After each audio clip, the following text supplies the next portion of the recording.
Hello friends, this is Dimple Titra and you are welcome in new episode of स्वीकृति। तो चलिए आइए आज के एपिसोड की तरफ चलते हैं। स्वीकृति, कहानी आत्मग्लानि की, पार्ट 7।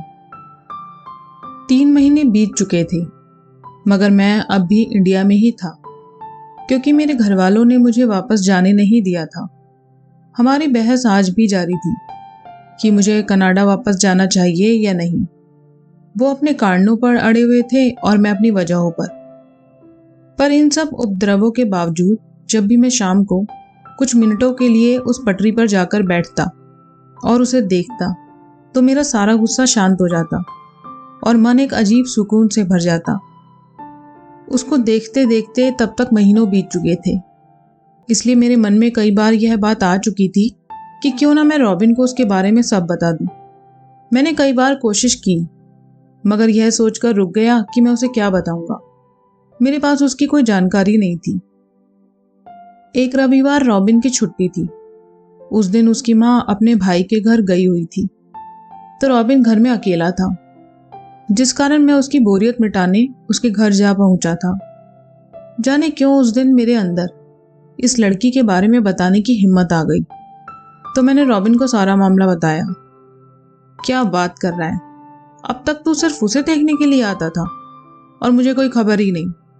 तूने कभी कुछ बताया भी नहीं, तू तो बहुत ही पागल है। उसने बड़ी हैरानी से आंखें बड़ी करते हुए कहा। मैं क्या बताता यार, बताने को अभी इससे ज्यादा क्या है कि वो हर शाम उस रास्ते से गुजरती है।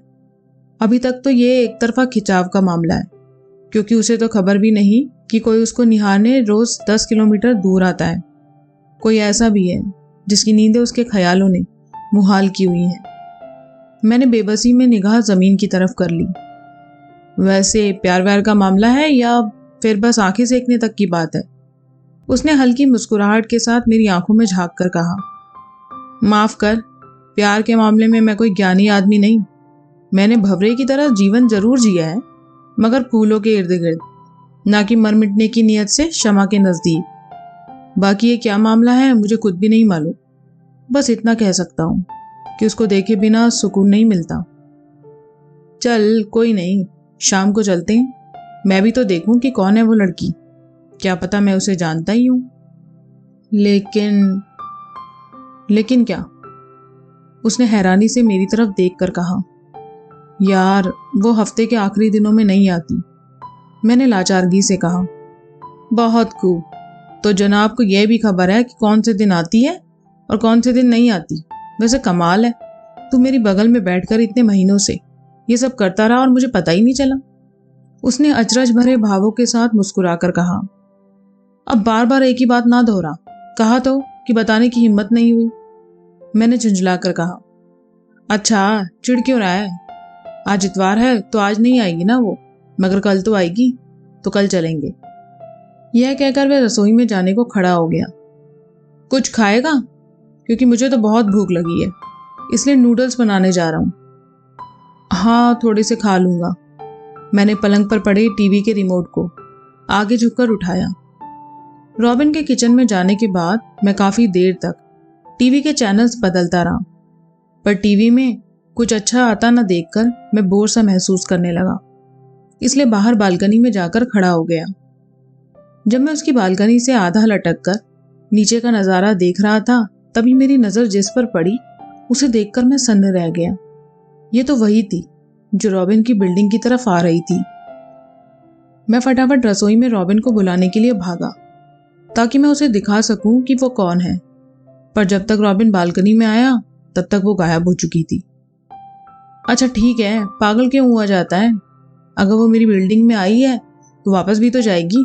तू यहीं खड़ा रह, जब आएगी तब बताना।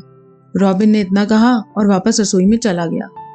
मैं बड़ी बेसब्री से बालकनी में खड़े होकर उसके बाहर निकलने का इंतजार करने लगा। एक बार फिर से रॉबिन बालकनी में आया। नहीं आई? उसने रेलिंग से नीचे झांकते हुए कहा। कहाँ यार, अभी तक भी नहीं आई। पता नहीं कहाँ छुप कर बैठ गई है। थोड़ा सब्र कर, आ जाएगी, रॉबिन ने मुस्कुराकर कहा और किचन में वापस चला गया। कुछ मिनटों बाद वो मुझे बिल्डिंग से बाहर आती नजर आई। तो मैं धीरे से चिल्लाया, रॉबिन जल्दी आ। अगले पल रॉबिन दौड़ा हुआ आया और मेरी बगल में आकर खड़ा हो गया। मैंने मुस्कुराकर नीचे की तरफ देखते हुए कहा, यही है वो नीले टॉप वाली। मैंने एक लंबी सांस ली। अच्छा, ये तो इसके साथ है। रॉबिन ने उसके साथ वाली लड़की की तरफ आंखों से इशारा करते हुए कहा, ये जो साथ में लड़की दिख रही है ना, ये कामनी है। इसका मतलब ये कामनी की दोस्त है। अच्छा, तुझे दूसरी लड़की का पता है? मैंने बड़ी जिज्ञासा से पूछा। हाँ, वो कामनी है, हमारे नीचे वाली मंजिल पर ही तो रहती है। तू जानता है उसको? जानना क्या, वो हर साल मुझे राखी बांधती है।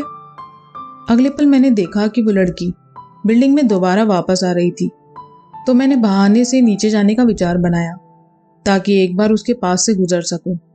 रॉबिन, मैं नीचे जा रहा हूं, मैंने बड़े उतावले ढंग से कहा और बाहर की तरफ दौड़ पड़ा। रॉबिन खिलखिलाकर हंसा और जोर से बोला, नीचे तो क्या, अब तो तू उसके पीछे ऊपर भी चला जाएगा। मैंने रॉबिन की बात को अनसुना किया और उसके फ्लैट से बाहर निकल गया।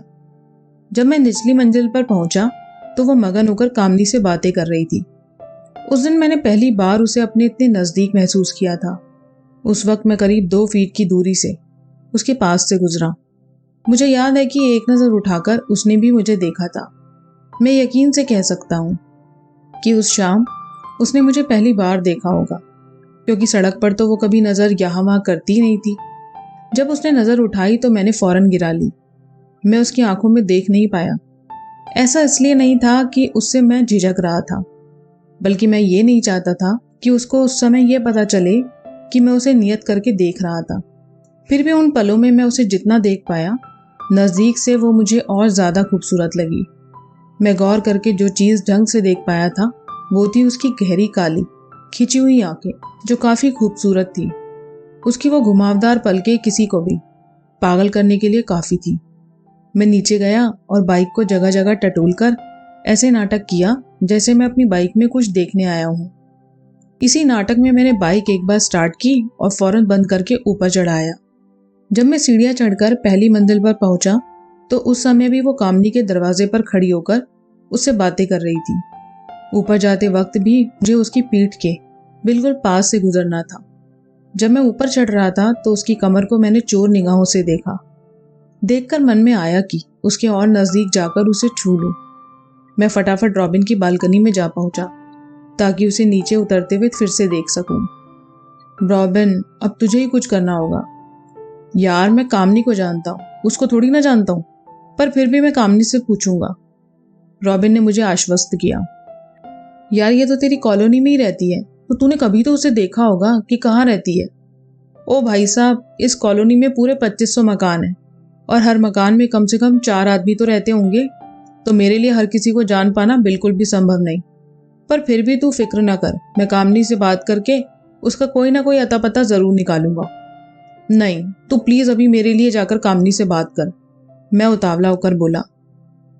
ठीक है, मैं नीचे से होकर आता हूँ, तब तक तू चाय और नूडल्स निकाल कर रख। यह कहकर वो बाहर के दरवाजे की तरफ चला गया। 10 मिनट बाद रॉबिन वापस आया। क्या हुआ, बात हुई? क्या वो हमारी मदद करेगी? मैंने सवालों की बौछार कर दी। यार, 1 मिनट रुक तो, मुझे बोलने का मौका तो दे। मैंने उससे बात की है और वो मान भी गई है। उसने कुर्सी पर बैठते हुए कहा। मान गई? क्या बोला तूने उसे? मेरे दिमाग में सवाल ऐसे तूफान की तरह घुमड़ रहे थे कि जल्दी से जवाब ना मिला तो जाने बेचैनी में मेरा क्या होता। अरे, यही कहा कि मेरा एक दोस्त है, उसको तेरी सहेली बहुत पसंद है, इसलिए हो सके तो उसकी बात करा दे। यह कहकर उसने नूडल्स में कांटा गोल गोल घुमाना शुरू कर दिया। यार, तूने हो सके क्यों कहा? तुझे कहना चाहिए था कि तुझे उससे उसकी बात करानी ही होगी। मेरी बेताबी में मैं गड़बड़ बात करने लगा। अरे भाई, सब्र कर, करा देगी वो बात। कब कराएगी? मेरा उतावलापन ठंडा होने का नाम ही नहीं ले रहा था। शायद 1-2 दिन में, उसने नूडल्स की प्लेट उठाते हुए कहा। 1-2 दिन? मैंने ऐसे कहा जैसे रॉबिन ने मुझे 1-2 साल कहा हो। अगर उसका पता चल गया है तो इसका मतलब ये तो नहीं कि मैं तुझे उसके घर ले जाकर खड़ा कर दूं। देख, शांति से इंतजार कर, वरना बात बिगड़ जाती है। मैंने बड़े बेचारेपन से कहा। वैसे तूने उसका नाम पूछा? धत, नाम पूछना तो मैं भूल ही गया। रॉबिन ने अपने चेहरे पर नकली तनाव के साथ कहा। फिर दोबारा जा और जाकर पहले उसका नाम पूछ कर आ। मैंने उसके हाथ से नूडल्स की प्लेट छीनकर टेबल पर वापस रख दी। मजाक कर रहा हूँ, पूछ कर आया हूँ। वो अपनी नूडल्स की प्लेट टेबल से वापस उठाता हुआ बोला। तो बोल ना, बताने के लिए मुहूर्त निकलवाऊं क्या? मैंने खींचते हुए कहा। रॉबिन ने चाय की चुस्की ली और कहा, अंजलि। ओ अंजलि, नाम सुनते ही ऐसा लगा जैसे कानों में किसी ने रस उड़ेल दिया हो। तो ये अंजलि है जिसने मेरा सुख चैन सब छीन रखा है आजकल। मैं अपने मन में ही बुदबुदाया। उस रात मेरी बेचैनी अपनी चरम सीमा पर थी। जैसे जैसे मुझे उसके बारे में कुछ कुछ पता चल रहा था, वैसे वैसे मेरे अंदर का सब्र खत्म हो रहा था। अब तो बस ऐसा लग रहा था कि वो पल कब आएगा जब वो सचमुच मेरे पास बैठी होगी। मेरा मन उस रात सवालों के किसी बवंडर से कम नहीं था। सवाल जैसे, क्या वो मुझसे मिलने को राजी होगी? हो सकता है वो किसी अनजान लड़के को मिलने से मना कर दे। क्या पता कामनी उस तक मेरी बात ठीक से पहुंचाई ही ना। यकीनन अंजलि मेरी जिंदगी की वो पहली लड़की थी जिसके लिए मैं इस कदर बेकरार था। मुझे इस बात को सोचकर बड़ी घबराहट भी हुई कि अगर उसने मुझसे मिलने से इनकार कर दिया तो मैं क्या करूंगा। ऐसे ही कुछ सवालों में उलझकर मैं सो गया।